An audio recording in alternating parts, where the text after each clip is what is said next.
Hello, and welcome to another episode of Career Chat, where each and every Wednesday we explore a new and exciting career. We hope this show inspires you and motivates you to look at careers you've never thought of before or just explore in general. I am Shannon Crooks, a librarian 3 with the Prince George's County Memorial Library System at the Hillcrest Heights branch. Um, each and every week we explore on Wednesdays, so we hope you'll join us at that time. Today's guest is Mr. Cook. He's a medical scientist, and he's going to be telling us about his career in the medical field and give us more insight into what that is like. So, welcome, Mr. Cook. Thanks for joining us. Thank you, Mrs. Crooks. And as I said before, I hope this is encourage some young person, a young girl or boy, to pursue a career in laboratory medicine. It's a long journey, but it's a rewarding journey. Yes, most definitely. So, the first question, Mr. Cook, is how long have you been working in this industry? About 40 years. Okay. And what are your job duties and responsibilities? My job is mostly has been a laboratory supervisor Mhm. at different hospitals. I had the opportunity to be a supervisor at the District of Columbia Hospital before it closed, and I was a supervisor at George Washington University Hospital before I retired. Oh, okay. Awesome. So, how did you get interested in this profession? Well, it was through uh, my mother is was working for a lady that was working for the South Carolina Vocational Rehabilitation Center, and they had received a grant, and I was eligible because I had a disability at that time, and I Mhm. was eligible to attend that school. It was a medical technology school. Oh, okay. So, what was your educational path? Education got out of high school, Mhm. uh, and then the medical technology school that's in South Carolina. Mhm. And then attended the State University of New York at Buffalo, Mhm. and that's where my most of my education was held at the State University of New York at Buffalo. So, what type of degrees do you have? Medical technology was a major in medical technology and chemistry. Okay. So, that's a bachelor's degree, That's a correct? bachelor, yes. Okay. Cool. So how did you get interested in this profession? I was just by chance I was just interested because initially I worked as mostly as like a phlebotomist, and then I learned by working with other people that there was something that I possibly could attain. It was the medical science position. So it Mhm. was just by watching and observing other people that was holding that position that inspired me. What is a phlebotomist? A So I'm phlebotomist, that's a confusion. A phlebotomist, the definition of phlebotomist is drawing blood from the veins. That's the definition of phlebotomist. But the duties of a phlebotomist is collecting and storing fluid from all body fluids. So there's a difference between the definition and the duties. Oh, okay. Mhm. So someone who wanted to get into that, they would have to not have a fear of blood. Uh, But they would have to be collecting spinal fluid, urine, and well, feces, and all types of fluids that will have to be able to collect those fluids. And most people say is that, when they think about collecting blood, they would think of collecting from veins, but it's veins, arteries, and capillaries. Those three components of phlebotomy is most prominent. It's the collection of samples. And if someone wanted to get into phlebotomy, what do they have to do? Do they have to get certified? They have to get certified. I would encourage and people that if they want to get in phlebotomy training, make sure that the phlebotomy school is certified by an agency. One of the two agencies, top agencies in the phlebotomy field, is the American Medical Technology and American Society of Clinical Pathology. There are others, and that's out there, and they're reputable, but. Those are the two top ones that you would get certified in. And the schools, you would have to pay to go to school for phlebotomy to get certified. Yes, you have to pay to go to school to be certified. There's different avenues. Sometimes the county has, the state has grants that you can go through to be certified. But if you want to just go, pay for it yourself, you can pay for it yourself. Hmm. Uh, it ranges in prices and costs, depends on the school. Um, but it's right now it's about 120 hours of studies, and there's an external rotation within the hospital or a laboratory. Right now, we associate with Kaiser Permanente. We work with Walter Reed Hospital and Columbus Hospital, Hmm. and different hospitals that you would have to do external, because the important thing is that about phlebotomy is not only academic, but you have the practical side of it, that you have to be able to collect the samples. Oh, okay. I Hmm. see. Hmm. So somebody who was doing that, they'd have to not have any type of fear of bodily fluids, and collecting samples. No fear for that, and not only that, you must love working with people, and Oh, I that's see. the main thing, is that you love working with people. And we think about career as a calling rather than in the medical science, a calling rather than a job. Because if you see, as this coronavirus is rapid, you see the people working despite the risk. That is a calling, and that's not Mm, just a job. mm. So important. Yeah, Yeah. you have to have a true passion to Right. want to be in the medical field in general, but especially now with COVID happening, you have to be passionate about that work. So. Right. So I know the viewers out there may be interested in phlebotomy, but the main thing they probably want to know is what is the salary like, or what is the hourly pay like for a phlebotomist? Uh, this is something that we're working on, and it ranges about $14 to start in salary per hour, Mm-hmm. and it varies from hospital to doctor's office. There's different employment for phlebotomists. It can be in a doctor's office, it can be in a hospital, or Mm-hmm. it could be in a reference laboratory, and or HMO like Kaiser. Mm-hmm. And Kaiser is one of the highest paid for phlebotomists in the area, and the hospital would be.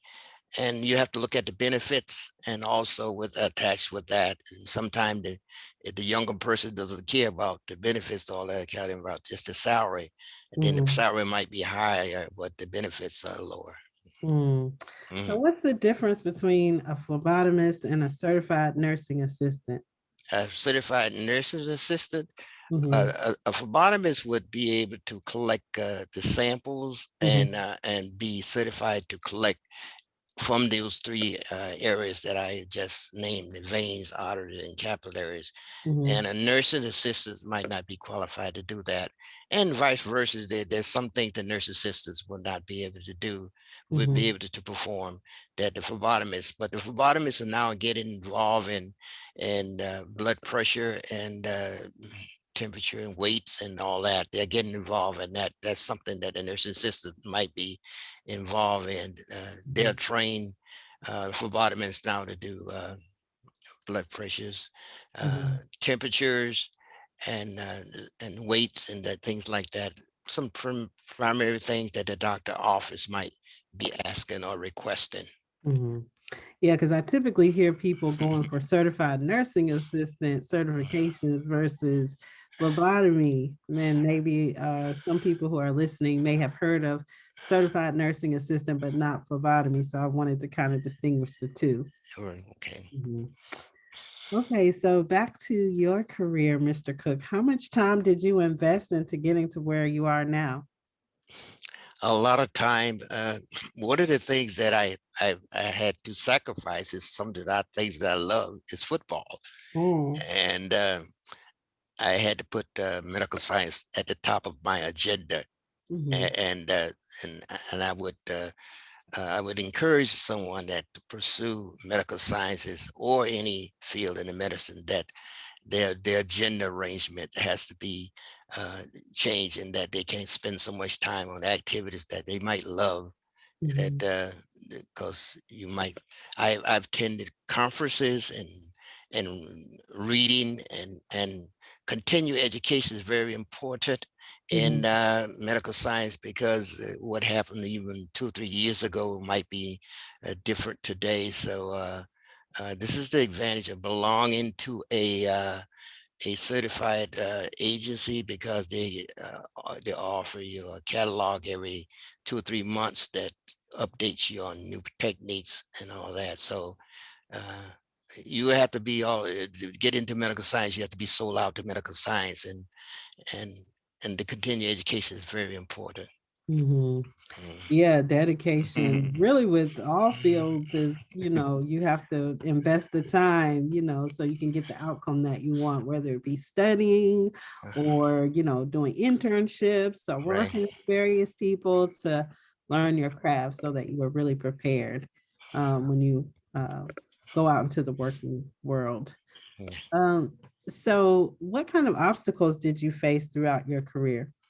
Well, obstacle when I started my career, there was the loans as they have now, student loans. Hmm. I had to pay for it all myself, and except one person that a physician within the hospital I was working, Hmm. and he paid for a semester, and the balance of it I paid for it myself, my total education.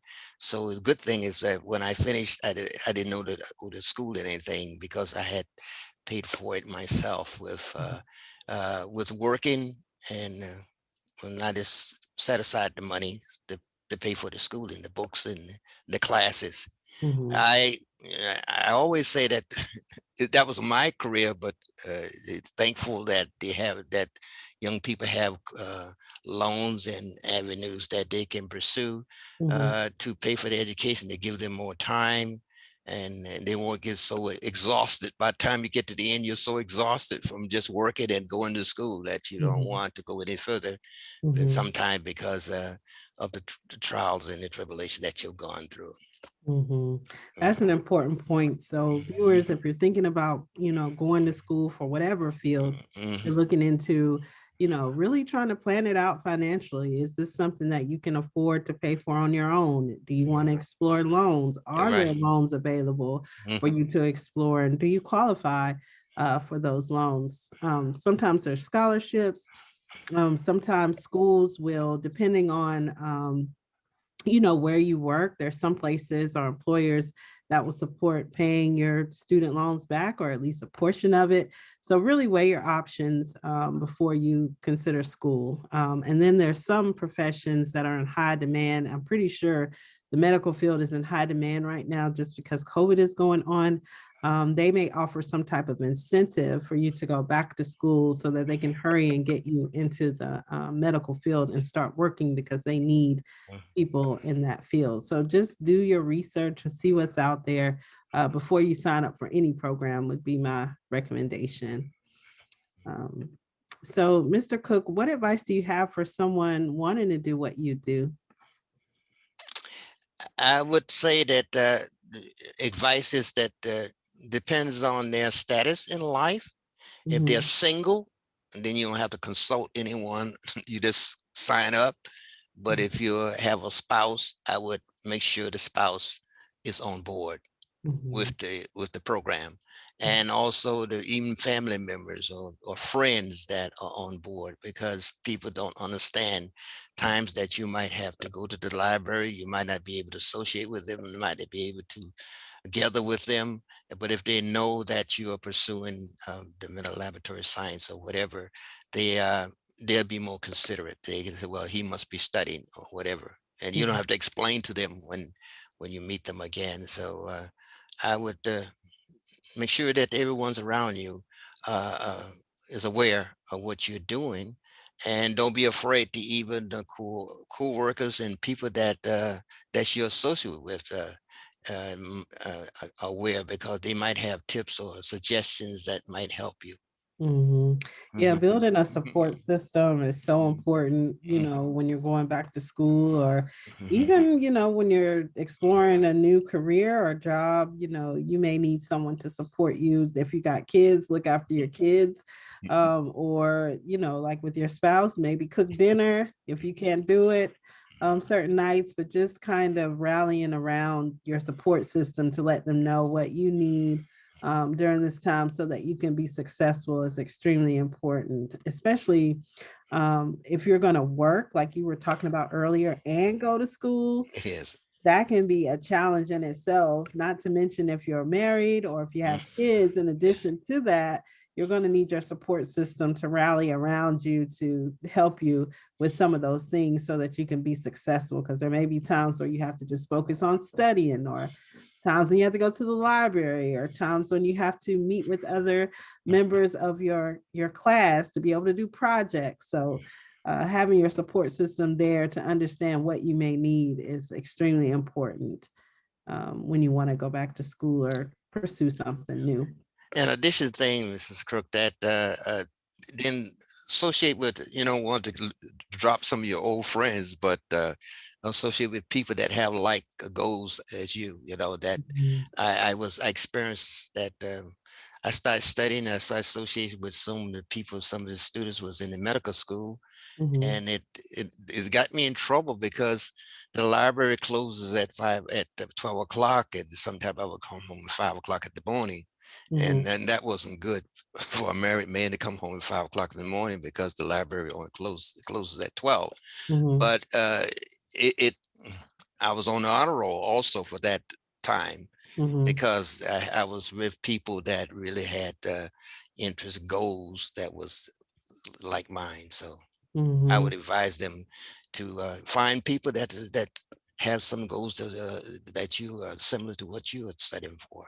And that can be a support system too. If you're, in school, even Mhm, at work, if, you have a common goal with people and you can have conversations with them, you can mhm, get advice from them, and, you can strategize with them on how to be successful. mhm, It's extremely important to, network with people and mhm, find people who are, on the same journey or path as you, because it can make the journey a whole lot easier, a whole lot more enjoyable.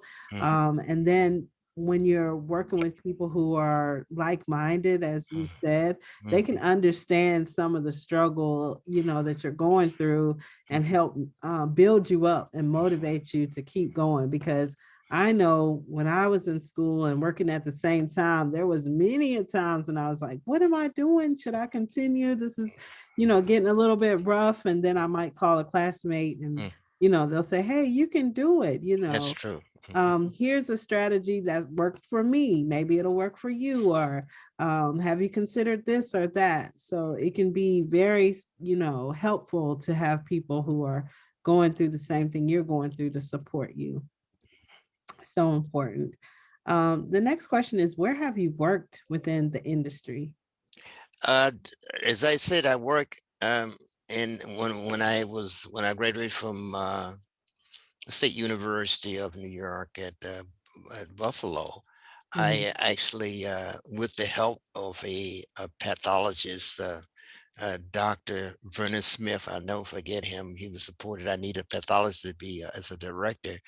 I opened up my own laboratory mhm, and I was the owner of the laboratory, and I was the supervisor, the executive, and the worker, and that was quite a task. mhm, And I would advise someone to separate those out if they have those desires, and also find people that advise them if they find someone is in accounting and know mhm, how to advise you and how to spend the money and how to look out for the future things that you need to improve the organization. So that was mhm, a learning experience for me, and I also worked for uh, uh, uh, Jason Nash Health Center. That was a center that was to address the needs of the low income people in Buffalo, and I started a laboratory for them, And Mhm. I train also laboratory technologists to perform laboratory procedures for them Mhm. and the United States Air Force. That was a Okay. good experience. I would advise this is my opinion, but if someone could somehow or another get into the military and have just 3 or 4 years of that experience, it gives you structure and give you the chance to learn respect for the people Mhm. that's over you. And there's Mhm. always someone's in charge over you. So that gave me good structure. And I was a supervisor there. And then I went to uh, the District of Columbia Hospital, and that was an experience also Mhm. because that was a larger facility, and I was in charge of more people, and I Mhm. had more responsibility of writing reports and evaluations and all that. So I enjoyed that part. But when I went to George Washington University Hospital, that was Mhm. another experience because the two people that was there before I got there, they was actually applied for the job, and I had to supervise them. So that was a different experience Mhm. through it all. But I enjoyed the journey, and I would say that if you learn to have respect for all people, no matter what grade they are or what position they hold, it Mhm. can you'll find out your life would be much easier, especially in the laboratory profession, because there's everyone is important. Mm. Mm. There's different responsibility and higher responsibility, but everyone is important. Mhm. That's so good that you bring that point up. Really, with all professions, yeah, everybody is important. Mm, There's some people that think they're, uh, the most important, but essentially everybody has a role to play in order for an organization to operate.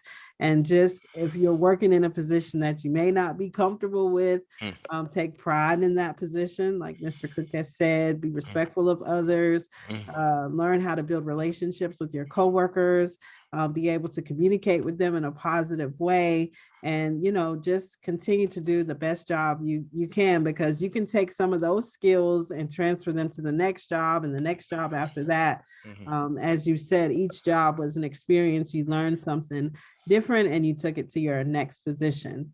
um, so I think that is so important, because some people feel like, well, I'm not the manager, I'm not the supervisor. Why do I have to, you know, take this into consideration or be professional, or mhm, I don't know. Sometimes you're faced with something in the workplace and it's not necessarily mhm, related to your job title, but your supervisor, your boss may, evaluate you on how you address that or how you approach that situation. And if you do it professionally and you still, take it as something that, I'm a part of an organization, I need to also take into consideration that even though this may not be a part of my specific job duties, it's still important that the situation gets addressed in some way. So, mhm. really taking pride in what you do is so important. Um, can't stress that enough. And everybody plays a role. The next question is, how has the field of medical science changed since COVID has come about?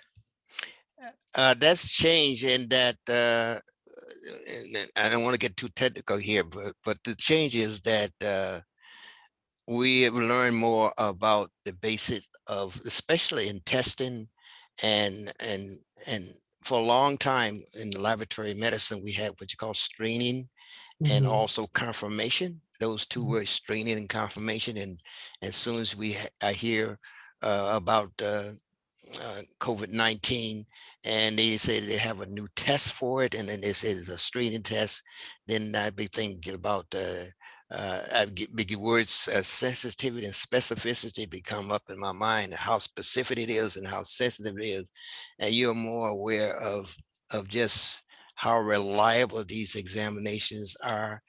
And then you wonder, getting back to the being committed to uh, the profession. It's just because there's a risk. You would always go to work. no matter what the conditions are. Mhm. I remember that when I was in Buffalo, it snowed, and the people in Texas don't know nothing about snow. If if you, Mhm. if you I don't think I ever missed a day of work because it Mhm. snowed, and every day from October until April of the next year, you could expect what they received in Texas, but you wouldn't call up and find out had it snowed. Your job was to get to work, so you Mm. have to really be committed to the profession. So, just to answer your question about the COVID-19, it changed somewhat in that now I think that people began to respect the profession more, Mhm. just like they began to respect the teachers, which I thought needed more financial rewards. They began to respect them now, and some of them are disrespected them now because they won't go back to work when they want them to go back to work. But Mhm. there's more respect and more for the healthcare workers now than they were Mhm. before. Mhm. It's so important that you bring up being committed because, yeah, when it rains, sleet, snows, hurricane, whatever, if you're in the medical field, the hospitals don't shut down. No. And with COVID-19, nothing, I mean, the people who work in the medical field, they didn't really get a break. They had to, continue going, some of them working way more hours than they were accustomed to just because we were in a state of emergency. We're still somewhat in that state of emergency, and if you're going to go into this field, you have to really be committed, and as Mhm, Mr. Cook has said, it has to be a calling for you. mhm, It has to be mhm, something that mhm, no matter what, you are motivated each and every day to go to work because I'm pretty sure the nurses and doctors had no idea we were going to enter into a pandemic, a medical pandemic. And so they had to kind of shift their mindset about how they feel about the profession, how they feel about going to work every day, how they feel about working long hours, because maybe even though they were in the medical field, they weren't required to work as many hours as they're faced with now that we're in a pandemic. So you really have to be dedicated because anything could happen. And they never close. The hospitals never close. So it's so important that people understand that because I know some people with some professions, they're like, hey, I'm going to watch the news and it's going to say we having a blizzard and I'm not right. going to have to go to work tomorrow. So they look forward to those snow days. But, people in the medical professional say, hey, yeah, there's a blizzard coming and I got to figure out, am I going to get a hotel near Right. my place of profession or am I going to sleep at work? Do I need to carry extra clothes with me because I'm going to be there for a while? So those are the type of situations you may face if you go into this field. So just be prepared, especially young people, because I don't think they're exposed enough to careers to really understand what it means to work in certain professions. They may hear people say, hey, I want to, be a doctor, or hey, I think being a doctor is really cool, but they don't really quite understand what it means to be dedicated to a profession. So I try to uncover some of the myths or dispel some of the myths that are associated with careers with this show. So hopefully they are listening and hearing what we're talking about today. The next question is how can young people, speaking of young people, who are still in school, find volunteer opportunities to get involved in your field? At one time, we had the hospital, we had what it was stripes or whatever we call them, pinstripes or whatever Yeah, they call it. candy striper. Candy stripes. I'm sorry about that. That's okay. But uh, due to the legality and so many people are suing because of Hmm. certain things happening in hospital, and insurance costs has gone up so much. There's a limit to how much people can do now in hospitals. Mhm. Like in phlebotomy, we have to have liability, professional liability insurance on all our uh, students because the hospital do not have insurance on them, and Mm. we have to get insurance on them And so we ensure them while they're in the hospital doing their external training. Mhm. So it's not as many opportunities as they were before. Mhm. But if you find someone, it's always a way to get in. If you have a relative or someone that's close to administration, you might be able to get in, but it's more difficult now than it was before. Wow. But there are always duties that in the hospital, waiting on people and getting used to people and be working with people, that's still open. But when you start actually participating in some of the medical procedures and all that, there's a limit to how much they can do now. Wow. So the Candy Striper program is no longer in existence Oh anymore? yeah, it's existent. They have waiting on people, when the front desk, if they're waiting on taking patients to the different places like the X-ray and different departments. Mhm. It's just not as open as it was before. And then Okay. phlebotomy, when I started teaching the phlebotomy course, was 20 years ago. There was no chapters on leg, on legality. Oh, okay. But now there's a whole chapter on legality, assault, Mm. battery, misdemeanor, malpractice, and all that is. Mhm. And also we have, HIPAA, where Mhm. confidential things within the hospital, they want to make sure that the information that whatever happens in the hospital stays in the hospital. Mhm. And when talking to people that are not related to or actually involved in what you're actually doing. So Mhm. that's also has become um, some of a hindrance in bringing young people in. But there's always positions that you could deal with as far as dealing with people, sick people, pediatric, geriatric patients. And then again, you have to love people to get involved Mhm. with that. Mhm. Yeah, viewers, for those of you who don't know what a candy striper is, it is a volunteer, usually a young person, I would say around high school age. I don't know the exact ages, but I had a cousin who was a candy striper, when we were young, and I thought it was so cool. She had her candy striper uniform she had to wear, and I was Yeah, so jealous. yeah. And I went and shadowed her one time, and she got to go around the hospital, talk Mm, to patients. mm, But as Mr. Cook said, that's still a program, but it may not be as as hands-on as it was back then because of new legal issues that have come up. But if you are a young person and are looking to volunteer in the medical field, maybe contact your local hospital, see if they have any type of volunteer programs available. Even talk to your doctor. They may have a volunteer program in their doctor's office where you can assist, or a dentist or eye doctor. You just mm, never know who may be looking for support for you to be able to volunteer. And I know volunteering is, seems, like maybe not the best option if you want to make a little money, but if you're looking to explore different careers, especially the medical profession, it'll allow you the chance to see what it is like to work in that profession, to observe doctors, to observe nurses, to observe, how patients are. And it'll tell you a lot about if you really want to go further with this career just by observing. Can't stress that enough, is that young people need to look for opportunities where they can see what it's like to be in a particular field, because sometimes it may not be as glamorous or as fun as you thought it to be before you actually saw what happens in that particular career. And it may not be for you, or it may be for you.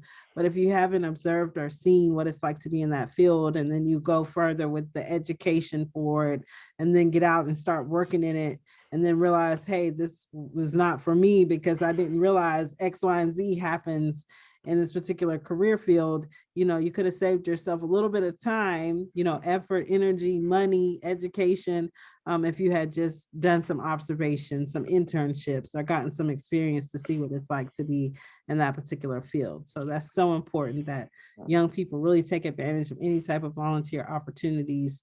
And I know in the county, they do in the summertime, the youth employment program. in the county and also in the DC area. So they also look to pair students up with careers or career opportunities that are related to something that they want to do in the future. So if you can take advantage of those summer youth employment programs, that's also a great way for you to get some experience and some knowledge in a particular career field that's of your interest. I would say also, Mr. Crooks, that it's important that you listen to your child uh, when they have an interest in something. It could Mhm, be a seed planted there that will grow. The reason I've said that is because when my son was very young, he had a very asthmatic condition, and mhm, I had to take him to the asthma to have asthmatic shots about every week. And I would mhm, take him, and he said, "Oh, gee, I'd like to be a doctor." And I didn't really pay much attention because, mhm. people that.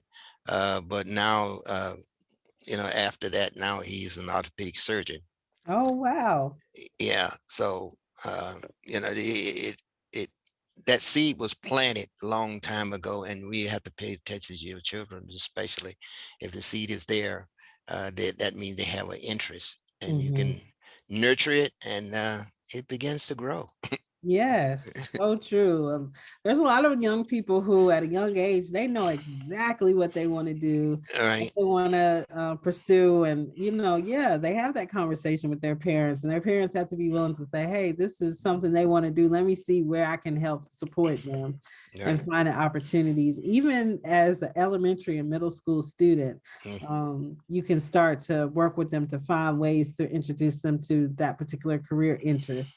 A lot of times parents wait until high school and beyond to try to support their child, but really you can start when they're young. Maybe there's that's a right. relative that's in that career field that they can talk to. Maybe Right. there's a church member they can talk to, or somebody in an organization that you belong to, and you can have a conversation with them. And then I talked to one person one time and they said a lot of the schools have opportunities for students to pursue certain careers or do internships, but the students have to seek them, Right. and ask questions. I think a lot of students don't know that. Is go to your counselor at the school and see if there's opportunities that have come across their desk that is career related where you can get some experience, or talk to your teacher. They may know someone. A lot of times schools are waiting for the students to express the interest and then they'll connect them. That's So so true. important. So important. Mr. Cook, what key skills do you think young people should think about acquiring that apply to all career fields? I would say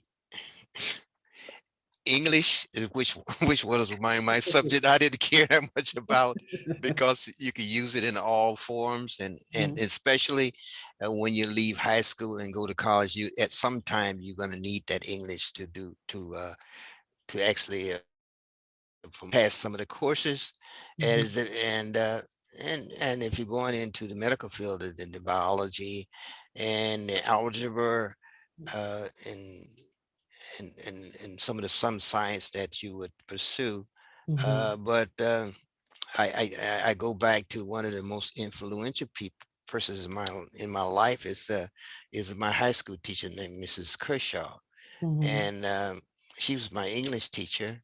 mhm, And the first day that I came to class, she said that she had several of us come to class at the same time. She says, I have 7 seats over here for you, and we're gonna give all you F's. And so that was it. And I went almost to her and was crying to ask her would she take me away from the window. mhm, And that was the first time I heard about literature like John Milton and Paradise Gain and Paradise Lost and Paradise Gain, and also Shakespeare. And that sort of enlightened my intellectual. It introduced me in intellectual capacity, and that introduced me to the library. So it sometimes you think that your toughest teachers are sometimes your best teachers, mhm. Yep, and so that's that true. I appreciate her. and I always remember her. Mhm. Yeah, that is true. When you're in school, sometimes you're like, oh, I just want to take the easy Yeah. teacher. You hear from your friends who's the easiest and you sign up for them. But sometimes it's the teachers that, are not the easiest, but they teach you lessons that you Right. can apply later in life. I always had a teacher who, every time we came in, we had to, say hello to them, by their name, and they asked Right. them how they were doing. And, that's so Mm, important when you walk into a room. Yeah, you should speak and, right. say hello to them. Or I had teachers who wanted us to keep a calendar to keep all of our assignments in. And I'm like, why do we have to do that when they're constantly reminding us of our assignments or our Mhm. tests? But later on in life, there's no one to remind you of your assignments and your No. task, or there's no one keeping a schedule for you. You're essentially keeping your own schedule and your own timeline with stuff. So, Mhm. yeah, teachers are slowly but surely teaching Mhm. young people life skills and Mhm. things they need to think about in a career. Mhm. It's up to the student to kind of take Yeah. advantage of those. Yes. The next question is, what resources or recommendations do you have for people who want to pursue a career in your field? I would say that initially, if you're academically, you think you're ready to go to a 4-year college, I would say explore like the phlebotomy and then a community college, Prince George Community College offers some of the basic things like chemistry and biology, and also Montgomery Community College. They offer those courses, and Mhm, or seek out and see if the college offer evening courses in some mhm, specific area that you want to major in, and mhm, you could seek out those before you actually get involved in a full load of academics in the college. So uh, those areas I would seek out, and then especially the chemistry and the biology, that can be very challenging. It takes a lot of time, especially if you haven't had that class in high school. mhm. And Yeah. what's great about PG Community College is that Mhm. they offer certifications too Yeah. in medical field professions. Mhm. So, maybe you're not quite ready to Mhm. commit to a 4-year college Mhm. or, beyond. You can get certified in something so you can start working in the field. So I really like that they have those programs and they have affordable options for students. We just had a program with them not too long ago, and they provided options for people who are, struggling with COVID-19 financially, Mhm. Right. to be able to get financial support to participate in those programs. So viewers, check out PG Community College. I can't stress how important it is to reach out to them if you're looking just to get a start with the medical field. And they also have other programs available to people looking to just get certified and get straight to work. So check them out as Yeah, well. and another thing about PG College, I think the the courses, like if you take a chemistry course or biology course, that is transferable to the University of Maryland. So actually, that can be transferred. Those credits can be transferred. So that's an important factor also.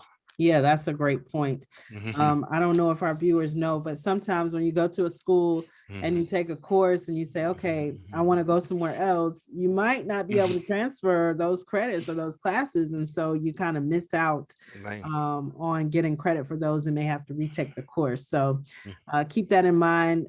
PG Community College is right here in the area. You can start there. University of Mhm. Maryland is here, as well as some other universities, and then you can get connected to go further in your career just by starting at PG Community College. They're very well respected in this area. So Mhm. check them out and all their wonderful courses. The next question is, what comments do you have about the industry that people just entering it may want to know? I had comments. Would say that it's the it's a rewarding profession, Mhm. and you become such of a person so involved in it that you think that you are that you are if you miss that the organization will stop operating, Mm-hmm. always remember that there's always someone to replace you. Mm-hmm. And I was t- I would say to the person want to take your vacations when you can take them, and Mm-hmm. take time off, and don't put yourself into a bind where you have two or three jobs, because there's many jobs out there.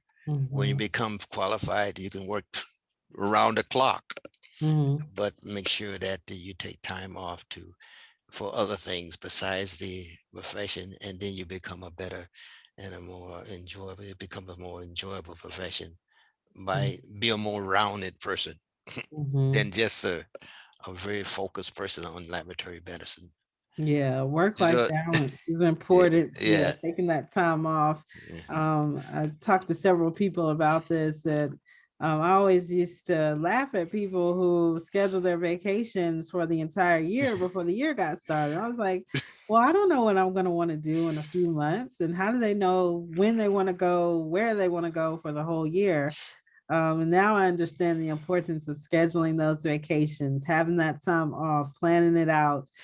Because when you take that time off and you come back, you really feel recharged. Yes. You feel, like you've had a break, you stepped away from it, and it gave you a new perspective about it Mm, sometimes. And it's just good for you overall. It's good for your health to take that time off and to step away from work.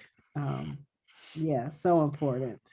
Next question is, do you enjoy what you do? I feel like you do from our conversation, but I enjoy what I do. There's different areas that you can be a more special person in. There's different areas. There's hematology, bacteriology, chemistry, blood banking, serology, and there's different areas that you can specialize in, mhm, and that way you're doing more. You're doing what you love, and then the laboratory is set up where if you're going into laboratory medicine, is the clinical laboratory, is the anatomical laboratory. So if you want to just be more isolated, you can be a person that like to do only look at cells, do microscopic work. Or if mhm, you wanted to be a person that works in anatomical, do tissue preparation for the pathologist, that would be just a special work. mhm, Or if you go into the laboratory, then all those areas, that hematology, chemistry, blood banking, and all those areas, and whichever you like the best, you can specialize in those areas. And my special area was hematology, urinalysis, and serology, and microbiology. mhm. And although I worked at times in blood banking, but I didn't enjoy it. Okay. But so, but I anticipated, and it's a joy to go to work, and I'm Mhm, type of a on hands person. So I mhm, like the profession that had more on hands than actually just going with the machine and the technology, and just watching the machine do all the work, and you're just sitting there. So mhm, I just like to be an on hands person. So I loved my job. mhm. That's awesome.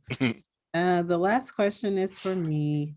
What are some resources the library offers people who are new to the job market, maybe changing careers or looking for new work due to the COVID-19 emergency?